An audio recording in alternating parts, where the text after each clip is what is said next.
So another example. This example says, identify the level curves of, what do we have here? We have z equals to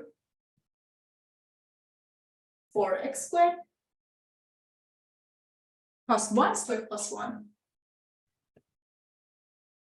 Okay, very good. So as we learned to find the level curves, we're going to get rid of z, set z equals to k, a constant, and then try to find a relation between x and y.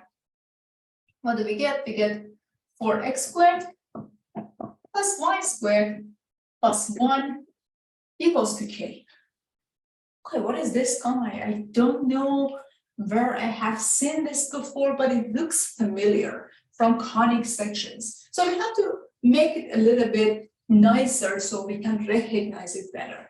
What I'm going to do, I'm going to bring 1 to the other side and see what I can do here.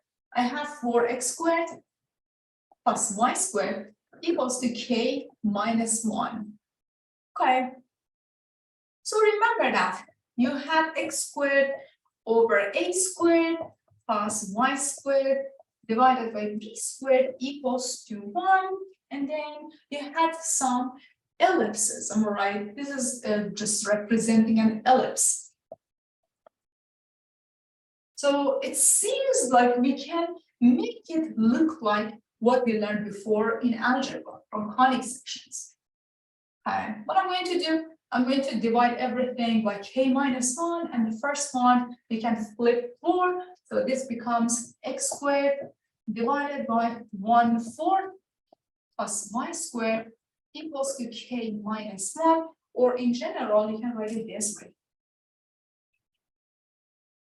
Note that k cannot be equals to 1 because we were going to do the division. So you get x squared divided by k minus 1 over 4 plus y squared divided by k minus 1. And on the right hand side, you're left with 1.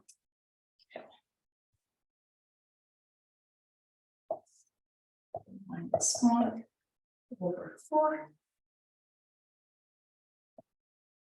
And here we go. So again, if you don't remember the conic sections, this is the equation that you learned before: x squared over a squared plus y squared over b squared equals to 1. You have an ellipse. If it was subtraction, then you have some hyperbolas, right? So it seems like that level curves are some ellipses in xy plane. Well, if I ask you to identify what A is, what B is, you're going to use the square root, and k must be larger than 1 as well. So in this case, A is equal to square root of k minus 1 divided by 2, and B is just the square root of k minus 1. So since you are dealing with square root, k is larger than 1, and it cannot be equal to 1, otherwise you get 0 on the denominator.